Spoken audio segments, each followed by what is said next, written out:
Film fans of YouTube, hello and welcome back to the channel. My name is Josh, your Movie Apprentice, and today I'm going to be doing something a little different, where I'm going to be looking at a video game. Now this will not necessarily be a review, this is just more of a new sort of series where I'll be giving my general opinions on something that might be going off, whether it be games, music, or in the world in general. It'll be a video I'll do every now and again because I find that sometimes I want to speak out and talk about certain subjects, but I feel like I'm not able to. So every now and then I might just put a video out on this platform explaining stuff because I like to be able to talk about stuff. I've been off this channel for a while, reasons I'll get into it at the end of the video because I know not many of you stay past the first minute of the video, and those of you that do care, if you wait to the end, I'll go into more detail about why I've been away so long over there. But the long and short is, I needed something that I was passionate about to get me back into the groove, back into the mix of things. And for me, even though I feel like it's too late to really make a video talking about this, because I feel like everything that has to be said has been said from many other talented folks on YouTube that you can go check out. But when other people in my real life have asked me about it, I've got quite passionate about it, so I'm going to talk about it. And I am, of course, talking about The Last of Us 2, a game that everyone was so hyped for until certain leaks came out, and then suddenly it became one of the most polarising games of the last few years. Now, I'm just going to get around the bullshit quickly. You can like this game without being some Justice Warrior or Naughty Dog fanboy. You can not like this game and not be a phobic, but for the love of God, the fact that there are people that have tweeted at people like Laura Bailey and Neil Druckmann saying they're going to kill their families and all this sort of stuff, it's a game. It's a game. None of these characters are real. They are telling their own story. Get over it. Move on. You still have the first game, so keep the first game. And for the love of God, can we stop calling everyone that doesn't like the game some sort of phobic? Because that's just how you're going to stop any progress there, is insult everyone that slightly disagrees with anything. I will talk about a couple of other elements of the game that annoyed people in this video, but with the general stupidity out of the way here, Last of Us 2. Let's talk about it. So I managed to avoid the spoilers for the most part. However, about 2 weeks after the leaks happened, I saw a screenshot of the golf club scene. And I will say right now, this will be spoilers. Everything in this video will be spoilers, so that is your warning. Now, I'll jump over a few things that seem to have rubbed people the wrong way. People automatically assuming Abby was trans, I thought was really stupid. Yeah, she's a built woman, but built women do exist. Have you ever seen Aliens? Vasquez is built to shit, and she's an amazing character. Abby is a post-apocalyptic world where there's clickers that can overpower you and devour you, and there's actual people trying to kill you as well. I'm pretty sure no one's wanting to look good. They're wanting to get strong and be able to defend themselves against the harsh elements of the world. And people are saying, how do they get so big in the first place? For the Abby bits, one of the first things you see is a gym on the left-hand side as you're walking through a corridor. She pumped some iron and got muscles because she was a soldier. There, done. And the Ellie being gay seemed to shock a lot of people, which was very surprising. She has been canonically gay since the Left Behind DLC. Yes, not everyone did play that DLC, but even playing the first game, there are hints to her sexuality there and then. There are several little moments. And as for the Joel dying thing, everyone seems shocked by that. I remember when the first teaser trailer came out for this game, and it was Ellie playing the guitar, and you see Joel's figure come through a very conspicuously lit up doorway of white light. And one of the big rumours I heard and theories I heard was Joel is dead. That was one of the big things that came out of that teaser trailer, is people theorising that Joel is probably dead. So people being shocked by that confused me as well. Because I assumed that Joel was going to be dead. He might have been dead before this, or he might have been dead partway through this game. But I assumed he was going to die. So I don't know. All this thing that seemed to annoy a lot of people before the game even came out didn't really affect me so much. But the toxic nature of the people arguing over the internet and people Suddenly caring about Metacritic, I can tell you for a fact I have never given a damn what grade Metacritic gives a game. For me, there are three things that the game has. I'm more of a story game myself, so I've got a lot to say about the story. But for one, the visuals, they're gorgeous. This is a gorgeous game. It's one of the best looking games I have seen in many years. And yes, some people are like, we knew it was going to be good looking. Okay, but what if it was just randomly, we're going to make it PS2 graphics? People would have lost their minds and got angry about it, saying, why couldn't you put the budget in to make a gorgeous game? So don't take the gorgeous games for granted, because 10, 15 years ago, we couldn't even dream of these graphics. So let's appreciate the visuals while we can. As for the gameplay, I enjoyed the two elements of it. For the early bits, it was annoying me that she had a pocket knife all the time, so all that shivving, all that crafting you had to do in the first game to get the shivs was negated for the majority of that first part of the game. But then it returns with a flux when you're playing as Abby, and I remember how frustrating it was to get them shivs, especially when you go into a room with 3 clickers and you've only got 2 shivs. Is one of the most frustrating things when you're trying to play stealthy. I quite enjoy playing stealthy as much as I can. I will say there was a lack of infected in this game. I feel like for every one section of infected I had to fight, there were 3 sets of humans I had to fight. And it became more of a Gears of War style shooter, which bugged me a little bit. But I did enjoy the scavenging. The scavenging was a lot of fun. I particularly enjoyed the safe things, where you'd find a safe and you had to find a note that either give you the code or give you a clue to the code. There was one annoying safe for me in the sewers, I think it was, or the train tunnels, where the note was, oh, you forgot the code again? Get me a soda, I'll tell you the code. So I'm there looking for a soda machine. I jumped down a ledge before going another way, and turned out that ledge was the way I had to go, so I couldn't go back to that vault, which is frustrating. But just getting that satisfaction of cracking these codes was a very enjoyable experience.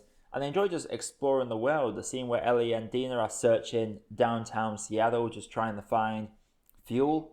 That's an entertaining bit for me as well. Yes, you can say it can get quite boring at times because it's literally you're being guided down a path, but the first game had that as well. It can get quite repetitive after a while, the gameplay, yes, but I do enjoy what Naughty Dog were trying to do. Their big thing they seemed to do for story was everyone's a hero in their own scenarios. All these human NPCs you were fighting, you would hear them call each other by first names, giving each random NPC an identity. It would be something like, hey Dave, you see anything? And you'll pop out of cover and shoot Dave, and you'll hear him scream no, and it is a bit heavy-handed, but come on, real life apocalypse, everyone's going to be friends with their own group and see everyone else as the enemy. So you see them as the enemy, they're going to see you as the enemy. That is just how things go. And it did get uncomfortable at times. There are bits where, because I'm terrible with aiming, so I'll just pop out of cover and just fire, and sometimes I'll take a person's leg off, and the screaming it goes right through you, and that was a very effective element of the game. I didn't like that I had to kill some dogs. There were a few cats that have attack dogs, and I went for a habit of trying to kill the humans carrying the attack dog. The attack dog will always come and try and bite my face off, so I've always got to kill the dog. That's one thing that did frustrate me. I would have liked a bit more choice. There are a couple of occasions where if you got someone down to the last person, they would put their weapon down and hold their hands up saying, okay, you don't have to do this, I give up, please spare me. And I remember I pressed square because I thought I was going to knock him out, but no, Ellie caves their head in with a bloody hammer. And it's just like, I would have liked that choice just to leave them. I tried to leave a couple of these characters alone, and they'll just pick their gun up and try and kill me anyway, so I've got to kill them.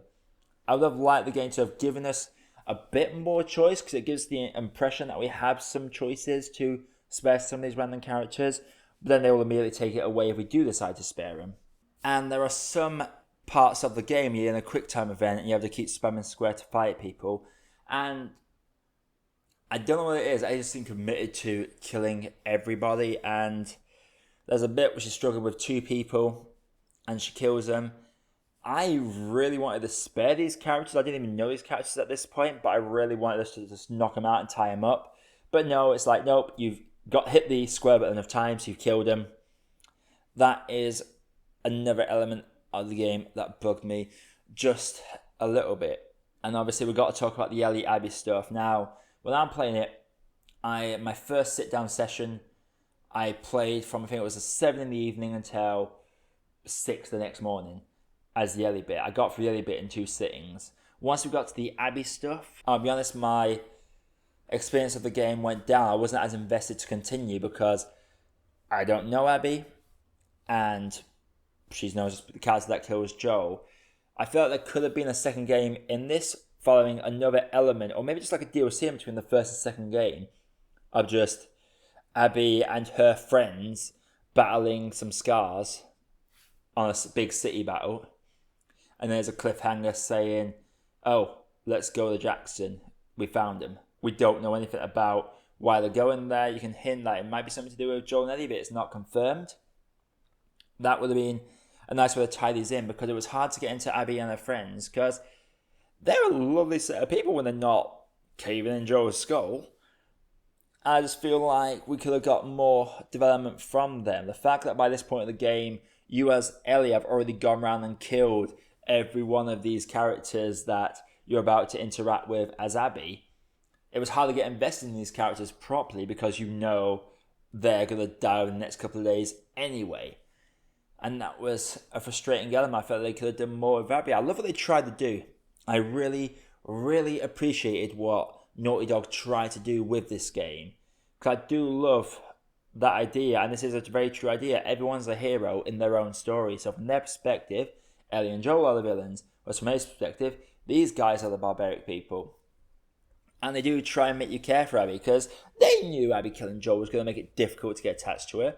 So they gave her a side plot, which is trying to save these 2 kids that used to be part of this faction that she apparently has just killed aimlessly for ages. Again, tying back into my idea that maybe we should have had a middle DLC game between the 2 games, following Abby and her friends. That would just be a nice way to bring things into it, and less of 2 is how these collide and how these events take place. My big issue with that element of the game is just because I just struggle to get into Abby's character. Laura Bailey did a great job. Every actor in this did a fantastic job, but it did lack a bit of power for me. And when you do get to that confrontation between Abby and Ellie that you knew was coming at the end of Abby's segment, what does the game do? It gets you as Abby to try and take Ellie out. Raise your hands. Who wanted to hurt Ellie? I found it very difficult to hurt Ellie, and granted, she was a pain to beat. That segment, I must have died a good 20 times. The first couple of times, I deliberately just went out and was like, come on, Ellie, finish me. You get your revenge, ends girl. But then after that, Ellie was just tough to beat. I love that she was tough to beat. I love they respected Ellie's character enough to make her very hard to beat. She's going around laying traps and just going absolutely savage. I think if they flipped it so that you were Ellie taking on Abby, but no matter what you did, Abby kicked your ass, basically, we probably were committed to that a bit more. I'm surprised, despite all the talk about transphobia around this game, because of some of the backlash about Abby, no one's talking about Lev. I don't think I've seen people talk about Lev much. Lev's a character that is born Lily, but they identify as a boy, so they shave their head and call themselves Lev, and that's why they're evicted from their tribe. And his sister, or their sister, whatever pronoun Lev prefers, it's never actually specified in the game, their sister is looking after him because they care about him very much. It was gutting what happens to the sister, but I thought them 2 were really compelling characters. I just struggle to get attached to Abby being attached to these characters. They try really hard, but we don't exactly get a full game of them getting close together. Joel's death is heartbreaking to watch, and I think I would have felt it more had we got a scene with Joel and Ellie beforehand. Yes, we do get the scene where Joel gives Ellie a guitar, but then there's a time skip, and you find out Ellie made out with her friend Dina while drunk, and she apparently had a fight with Joel, but you never saw that. Yeah, we see that flashback at the very end of the game. I feel like they just showed us that scene at the start of the game, show Ellie argue with Joel, and imply that's the last conversation, and then next thing you see Joel's getting his head caved in. That would have made it more impactful for me. It's like, oh, their last meeting ended roughly. And the very end of the game, Ellie lets Abby go. Now, that's divided opinion a lot, and I understand what Naughty Dog's trying to do. because revenge isn't the best way. The best example I can think of a character wanting so bad to kill a character, but revenge is not the way, is Roy Mustang in Full Alchemist Brotherhood. His best friend Hughes gets killed about 5-6 episodes into it. He spends the entire series not knowing who killed Hughes. He knows it was a part of a certain organisation about halfway through, but he never gets an answer on who killed him. Then when he finds out who killed him, he goes on a rage. He is angry, he is furious. His wrath is something to behold. But the people closest to him snapped him out of it. Because even watching it, just like, whoa, dude, I know you're mad, but calm down. Like, seriously, like your friend wouldn't have wanted this. And he's calmed down. And it was perfectly executed. And at the end of it, the person that actually killed his friend ends up killing themselves because they couldn't comprehend how Roy could sort of forgive them. They could have done something very similar here. Ellie's drowning Abby, and then we have a brief flashback to Joel, and she lets Abby go and breaks down. I'm thinking, right, what is the context of this flashback?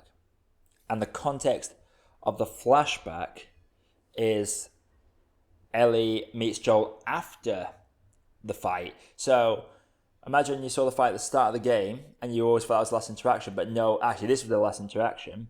And Ellie says to Joel, I would like to try and forgive you, because by this point she knows what he did to the Fireflies. You get a few flashbacks throughout the game, one particular scene in the museum that I would love to gush about momentarily. But Ellie says, I would like to try to forgive you. Joel says, I like that, and they depart. It's still tense, but Ellie wants to start making the path to forgive him. And the person that took that chance from her is Abby. So that flashback being what stops Ellie from killing Abby, I didn't buy. I couldn't buy it, and it just didn't work for me. And the annoying thing was, I could have bought it a lot more, because when Ellie's seeing Joel killed, she begs Abby to stop. And Ellie has a journal, and maybe not everyone read the journal, but I did. Every time I was in a new scene, I was like, right, what Ellie write in the journal? And one of the bits in the journal was, Abby, I begged you to stop, you brought this on yourself. The game forces down Abby and Lev bonding. Lev is literally in the boat. Yeah, he's half dead, he's exhausted, but you could have literally had Lev sort of come to conscious just long enough to see Ellie about to kill Abby and mutter please stop to her, and that could get through. That would definitely have got through to Ellie, and that would have snapped her out of it. I feel like if they just did it something, it's a bit corny, yes, but if it was something like that, I could have bought Ellie letting Abby go. But instead of that, we just get Ellie letting Abby go, despite Abby taking that chance for her to forgive Joel away from her. She no longer has Joel, she doesn't get revenge. She loses her girlfriend, because her girlfriend's left by the time she's got back. And Ellie lost her guitar fingers in that fight. Abby bites off 2 of her fingers that she uses to play guitar.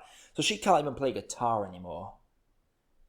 It's heartbreaking and devastating. I just felt so empty afterwards. Like, my friend asked me what I thought of the game. He said, let me know as soon as I finish the game.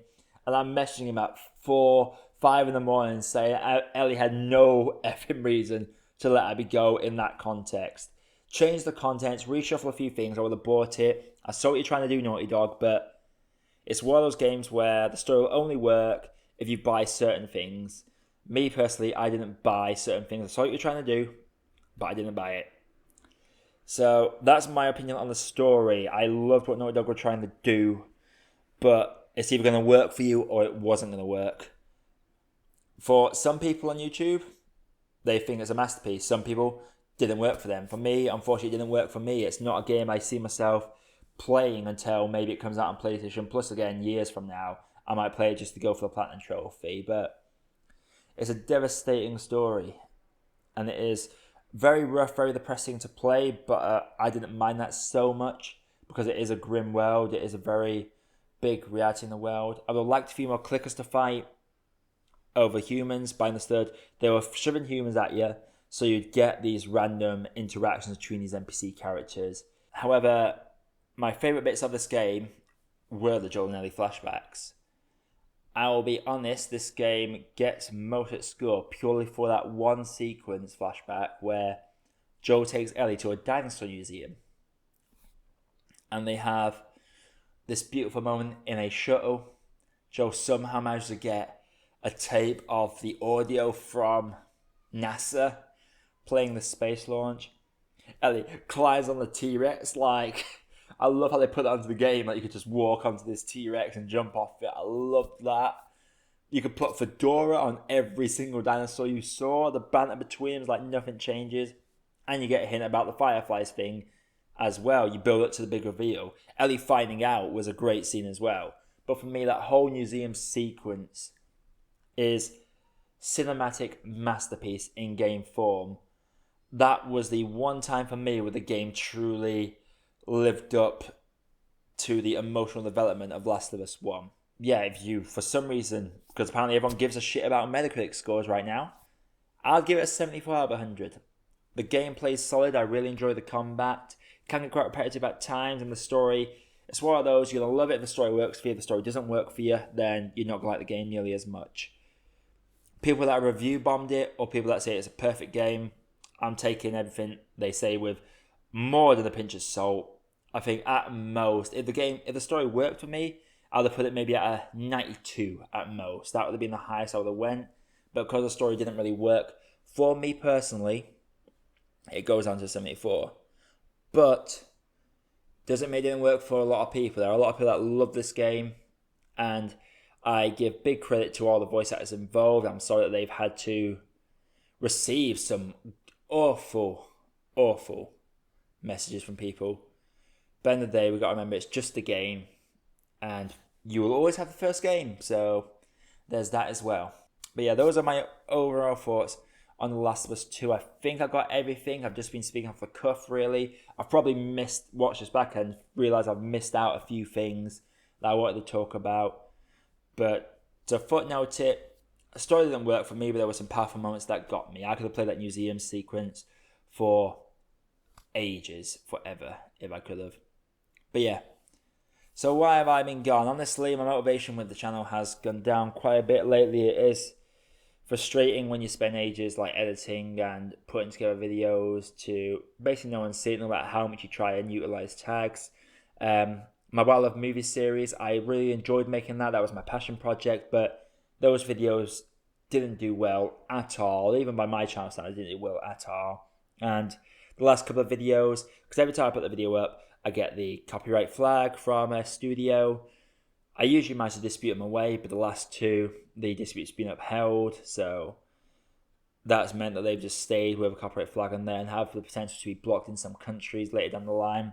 And that's sort of negated my enthusiasm for that show. I will probably bring it back. If I ever get to the point where I've got a regular viewership on this channel, like committed viewers that will watch every video I put out, or most of them, and I get like maybe 50 or 60 of those people on this channel, then I will gladly bring that series back. But right now I'm putting in too much effort and time. It takes me so much longer to edit those videos than it does a review or a podcast. So that's why What I Love Movies is suspended for the foreseeable future, as well as the Spike Hair podcast. The podcast, again, doesn't do well, and just there's people with more followings out there. Everyone's doing the podcast on YouTube right now. There's just so many more better creators on this platform that are making these podcasts. So go watch them. They are way more informed than me. All you get from me is just me chatting with a friend or another YouTuber if I ever have the balls to approach them to ask if they want to come be on my channel, because I am forever nervous about that. And yeah, just getting the videos out. I've been more committed to basically playing D&D at the minute. That's where I've had most of my time investment, because I'm trying to DM a game. But that's by the by. That's something I have to put more creative thought into than the channel. So that's kind of why I've been away. I have been quite demotivated, quite disheartened. I'm not as committed as I was to many things as I was at the start of this quarantine.